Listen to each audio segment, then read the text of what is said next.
Antarctica बर्फ से भरा हुआ इतना बड़ा कॉन्टिनेंट है जिस पर 5 किलोमीटर की गहराई तक सिर्फ बर्फ ही बर्फ है। इतनी ज्यादा बर्फ और वो भी 1.5 करोड़ किलोमीटर तक फैली हुई, यानी अंटार्कटिका का साइज अमेरिका से भी काफी ज्यादा बड़ा है। भले ही जून जुलाई की गर्मियों का मौसम हो, लेकिन अंटार्कटिका का टेम्परेचर पूरे साल -50 डिग्री सेंटीग्रेड से -90 डिग्री सेंटीग्रेड तक रहता है। इस बेहद ज्यादा ठंड की वजह से यहाँ जिंदगी की उम्मीद बहुत ही कम है, लेकिन उसके बावजूद भी पूरे अंटार्कटिका में 400 से भी ज्यादा लेक डिस्कवर की जा चुकी हैं, जो बर्फ की लेयर के नीचे छुपी हुई हैं। हमारी आज की इस वीडियो में आपका स्वागत है। दोस्तों, अंटार्कटिका में ना ही कोई टाइम जोन फॉलो होता है और ना ही यहाँ किसी कंट्री का कब्जा है। पूरे अंटार्कटिका में सिर्फ 2 ATM मशीन लगी हुई है। कई लोगों का मानना है कि अंटार्कटिका की बर्फ के नीचे कई राज छुपे हैं। कुछ का तो ये भी मानना है कि बर्फ में ढके हुए इस मिस्टीरियस कॉन्टिनेंट के नीचे एक अलग ही दुनिया बसती है, जहाँ एलियंस का राज है। लेकिन रिसर्चर्स और आर्कियोलॉजिस्ट इस मिस्टीरियस कॉन्टिनेंट के छिपे हुए राजों का पर्दाफाश करने के लिए दिन रात मेहनत कर रहे हैं। इन्होंने यहाँ कुछ ऐसी चीजें भी तलाश की हैं जिनको देखकर साइंस भी हैरान रह जाती है। और आज आप देखेंगे अंटार्कटिका की बर्फ के अंदर से मिलने वाली कुछ हैरान करने वाली चीजें। तो आइए शुरू करते हैं। नंबर 1, 2014 में आर्कियोलॉजिस्ट को अंटार्कटिका से बेहद हैरान कर देने वाली इंसानी खोपड़ियां मिली। पहली हैरानी की बात यह थी कि अंटार्कटिका में एक मिलने वाली पहली इंसानी खोपड़ियां थी। दूसरी हैरानी की बात, इन खोपड़ियों का शेप, जी हाँ, नॉर्मल खोपड़ियों के मुकाबले ये खोपड़ियां काफी अलग दिखती थी, क्योंकि इनके सर जरूरत से भी ज्यादा बाहर निकले हुए थे। वैज्ञानिकों का मानना था कि खोपड़ियों की ऐसी शक्ल बचपन से ही अजीब आदतों की वजह से बनती है और ये आदतें हजारों साल पहले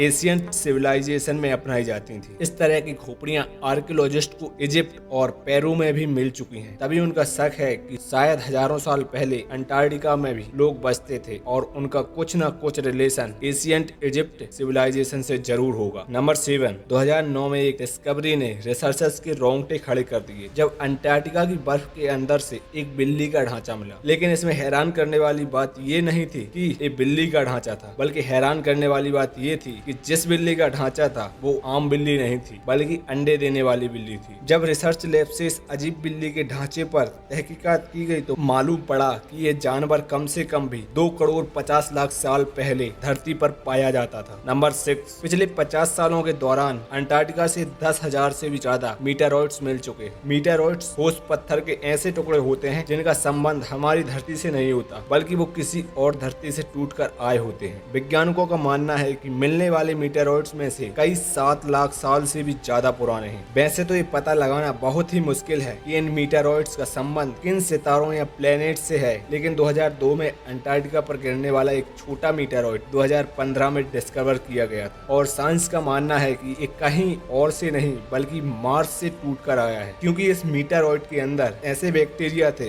जो मार्स पे पाए जाते हैं। नंबर 5, अंटार्कटिका में बर्फ की गहराई 5 किलोमीटर डीप है और ये पूरा कॉन्टिनेंट अमेरिका से भी बहुत बड़ा है। लेकिन वैज्ञानिकों को यहाँ से कुछ ऐसे सबूत मिले जिनको देखकर ये अंदाजा लगाया जाता है कि लाखों साल पहले ये जगह रहने के काबिल हुआ करती थी। जी हाँ, 1980 से कई आर्कियोलॉजिस्ट को यहाँ से डायनासोर, मोजासोर और प्लेजियोसोर के ढांचे मिल चुके हैं। इन ढांचों की साइज 36 फीट बताई जाती है और तकरीबन एक ट्रिपल स्टोरी बिल्डिंग के बराबर बनती है। जब हड्डियों के इन ढांचों पर गहन रिसर्च की गई तो पता चला कि ये कम से कम 70 लाख साल पुराने हैं। तभी ये अंदाजा लगाया जाता है 70 लाख साल पहले तक अंटार्कटिका का टेम्परेचर रहने के लायक था और शायद तब ये पहाड़ गहरी बर्फ से नहीं बल्कि हरियाली से ढके होते होंगे। नंबर 4, वाटरफॉल्स तो हम सब ने कई बार देखे हैं, लेकिन अंटार्कटिका के टेलर ग्लेशियर के मुहाने पर एक पॉइंट ऐसा भी है जहां वाटरफॉल नहीं बल्कि ब्लड फॉल होता है। 1911 में टेलर नामी एक साइंटिस्ट ने पहली बार इस ब्लड फॉल को डिस्कवर किया था। कई सदियों तक यही माना जाता था कि हकीकत में इस ग्लेशियर के अंदर से खून बहता है, लेकिन मॉडर्न साइंस ने जब इस पर गहन रिसर्च की तब उनको जो मालूम पड़ा वो इससे भी ज्यादा आश्चर्यजनक था। जी हाँ, मालूम पड़ा कि इस ग्लेशियर के नीचे एक बहुत बड़ा पानी का डैम है, लेकिन इसमें मौजूद पानी की खास बात ये है कि इसमें सी वाटर से भी 3 टाइम ज्यादा सॉल्ट है। इसकी वजह से फ्रीज नहीं होता। साथ साथ इस पानी में पहाड़ों से निकलने वाला आयरन भी मौजूद है। किसी एक पॉइंट से जब ये पानी ग्लेशियर से बाहर निकलने की कोशिश करता है तो हवा में मौजूद ऑक्सीजन पानी के आयरन से मिक्स होकर आयरन ऑक्साइड बन जाता है और इसका कलर रेड हो जाता है और इसी वजह से हमें ये पानी रेड कलर का दिखता है। नंबर 3, ब्लड फॉल ग्लेशियर के नीचे मौजूद पानी में वैज्ञानिकों को एक और हैरान करने वाली चीज भी मिली। पानी में टोटल टोटल 17 टाइप्स के बैक्टीरिया भी पाए गए, जिनको जिंदा रहने के लिए ऑक्सीजन और सनलाइट की जरूरत नहीं होती। एक्सपर्ट का मानना है कि ये बैक्टीरिया की ऐसी किस्म है जो ऐसे प्लैनेट्स पर पाई जाती है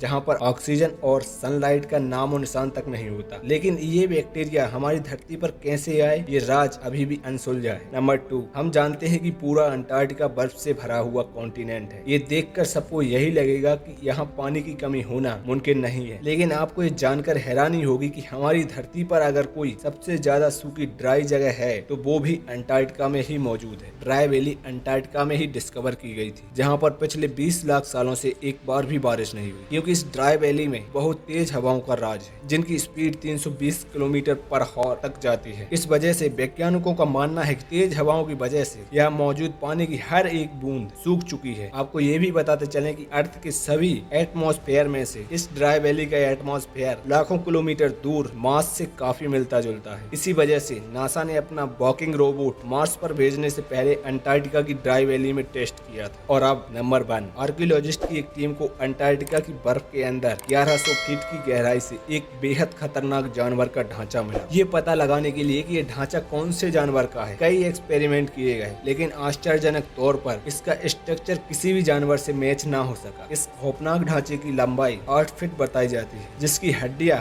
बॉडी से निकली हुई हैं। कई सालों की मेहनत के बाद भी आज तक ये पता नहीं लगाया जा सका कि ये जानवर कौन सा था और आखिर इस धरती पर आया कहां से था। उम्मीद है हमारी यह वीडियो भी आप भरपूर लाइक और शेयर करेंगे। आप लोगों के प्यारे प्यारे कमेंट के लिए धन्यवाद। मिलते हैं जल्द ही अगली वीडियो में, तब तक के लिए जय हिंद जय भारत।